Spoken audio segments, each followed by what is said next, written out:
يسألونك عن الجبال فقل ينسفها ربي نسفا فيذرها قاعا صفصفا لا ترى فيها عوجا ولا أمتا يومئذ يتبعون الداعي لا عوج له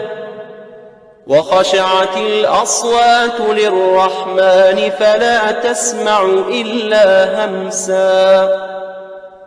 يومئذ لا تنفع الشفاعة إلا من أذن له الرحمن ورضي له قولا يعلم ما بين أيديهم وما خلفهم ولا يحيطون به علما وعنت الوجوه للحي القيوم وقد خاب من حمل ظلما ومن يعمل من الصالحات وهو مؤمن فلا يخاف ظلما ولا هضما وكذلك أنزلناه قرآنا عربيا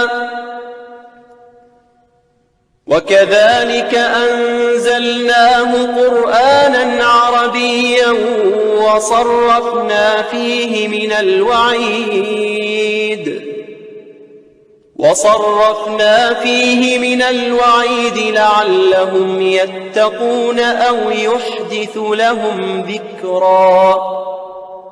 فتعالى الله الملك الحق ولا تعجل بالقرآن من قبل أن يقضى إليك وحيه